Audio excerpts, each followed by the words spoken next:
Sex education को अपनी responsibility समझें। आपको ये बात कुछ अजीब सी लगेगी। देखें, बच्चियों को एक बड़ा एडवांटेज है कि उनकी माएँ, बड़ी बहनें सिखा देती हैं। जब उनके अंदर चेंजेस आनी शुरू होती हैं, अमूमन माँ को पता होता है, बहन को पता होता है। लेकिन हैरानी की बात, मेरा तजुर्बा यह है कि बाज़ वक़्त माँ बहनों को भी तमीज़ पता नहीं होता। लड़कों का बड़ा प्रॉब्लम है। लड़के अपनी सेक्स एजुकेशन हमेशा क्लास के एक बदमाश से लड़के से सीखते हैं। हमेशा क्लास में एक लड़का होता है, वो उसको बताता है, और वो जो उसको बताता है वो इतना एबनॉक्शियस होता है कि वो बच्चे को समझ में नहीं आती। This is the responsibility of father कि बच्चे को अंदाजा लगाए कि उसकी ग्रो कब कर रहा है, और उसकी एक नॉर्मल फिजियोलॉजिकल सेक्स की जो रिक्वायरमेंट है उसका समझ और बाप की जिम्मेदारी है। बहुत सारे हमारे मुआशरे के अंदर जो पर्दा हम औरत के मुंह पर और औरत के सर पर डालने के लिए डंडा लेके पीछे फिर रहे हैं, उसका 10% हमने अपने बेटों की आंखों पे डालना था। ये बात समझ रही ना? मतलब अब आप में देखिए, हम आपस में बैठे हैं और सब एडल्ट हैं कि एक 60 साल का आदमी जा रहा है और एक 13 साल की लड़की जा रही है।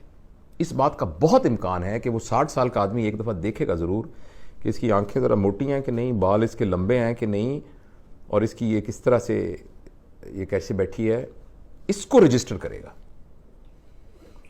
किस लिए? हमारे यहां मेल की तरबियत नहीं हुई। मेल ने किसी सूरत सेक्सुअलिटी को नॉर्मल फिजियोलॉजी की तरफ से सीखा ही नहीं है। जिस तरह ये मैं खाया, मुझे ये मेरी फिजियोलॉजी जरूरत है ना नॉर्मल, उसको कोई ये गलाजत तो नहीं आप कह रहे ना?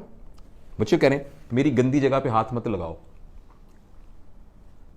बेटा तुम्हारी गंदी, आपने बच्चे को क्यों कहा गंदी जगह? उसके दिमाग में डाल दिया गंदी जगह। ये क्यों कहा? आपने उसको शुरू में बता दिया ये गंदा है, और उसकी अट्रैक्शन को देखते वो गंदे काम करेगा। फिर जिसको आप गंदा काम, उसके लिए गंदा काम तो नहीं होगा वो। तो ये पेरेंट्स की रिस्पॉन्सिबिलिटी है, फादर की रिस्पॉन्सिबिलिटी है। फादर ने बच्चा जब उस ग्रो में, मैं उस तफसील में नहीं जाता, लेकिन आप खुद अपने ऊपर टेक ओवर करें। इसका एक बड़ा सिंपल सा तरीका है। आई डोंट नो, मेरी बेटी इसको देख रही हो तो क्या समझेगी अगर मैंने अपनी बेटी के साथ ये डिस्कशन खुद की थी।